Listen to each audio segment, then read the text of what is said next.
There are secrets that never stay buried. Some are cooked, simmered, served warm on the dining table. Tonight, you will hear the truth of Mamebele, the woman whose meals made everyone smile until the day the dead asked for their portion back. In Nindiolu village, they said Mamebele was blessed. Her husband and Namdi adored her. Customers filled her restaurant daily. Nobody rejected her food. The aroma of her cooking made even a grieving man forget sorrow. But happiness has a price. Years ago, she had made a terrible decision. Her first child, a baby boy, was traded away for wealth and long-lasting love. The herbalist warned her, "Your husband's joy must be fed daily with a special water, water of the dead. When the water finishes, his happiness will finish, and the dead will come to collect what is theirs." So, twice every month, under the cover of darkness, she walked into the mortuary grounds with an empty gallon, collecting the water used to wipe corpses clean and cooking with it, feeding her husband, feeding her customers, feeding the happiness she bought with a child's life. No one ever suspected. They only ate and smiled and returned.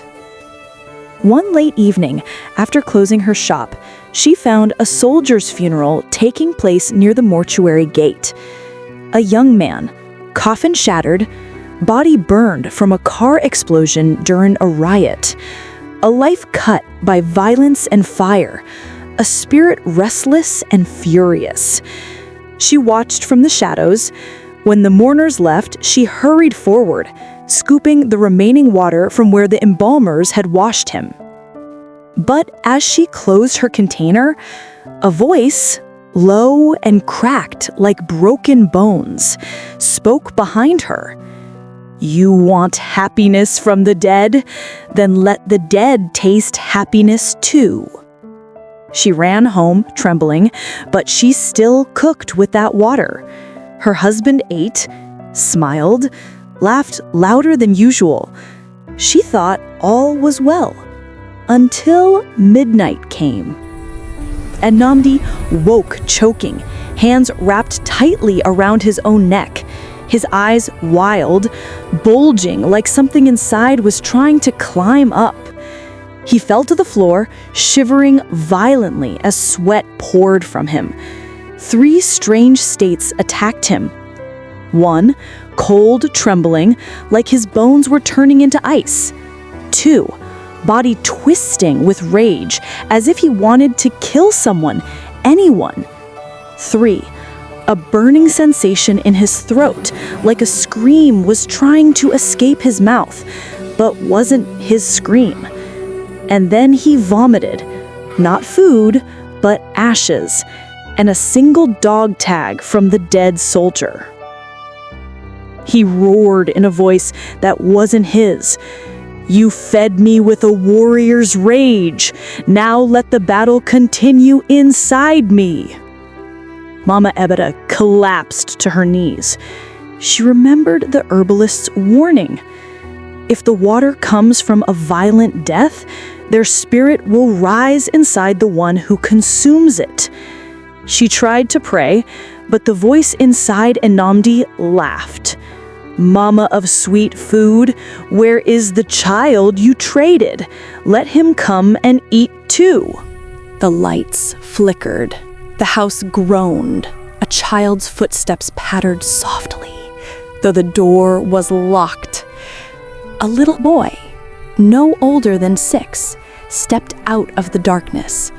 White chalk on his forehead, eyes sunken like he never slept in life or death.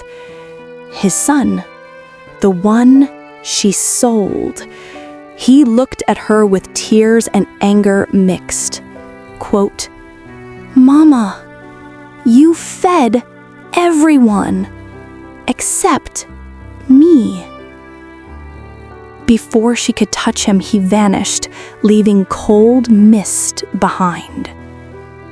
And then, silence. Namdi's body lay motionless. Was the spirit gone? Slowly, he sat back up, but his eyes weren't his own anymore. The dead are hungry, Eberi, and you must serve them. He grinned too wide, too sharp. Every corpse she ever stole water from, every restless soul was coming to eat. The floorboards rattled like footsteps beneath the house. Shadows poured through the windows like liquid darkness. Whispers filled the air. Quote, "Only confession feeds the dead. Tell them what you cooked. Tell them who you cooked for." But Mama Ebere refused to speak. She screamed for mercy, yet kept hiding the truth. The spirits grew furious, rushing into her husband's body, lifting him like a puppet, forcing him toward her, eyes blazing like fire inside his skull. The walls cracked, the floor split open, hands cold, corpse pale, grabbed at her ankles. Still, she refused to confess. The last thing the neighbors heard that night was a howl, not human, and pots crashing violently to the floor. By morning, her restaurant had a new owner. No one saw her or her husband again. But the locals swear every new meal from that place tastes like joy. Too much joy. Joy that makes you never want to stop eating. And once you have tasted it, the dead will always know where to find you.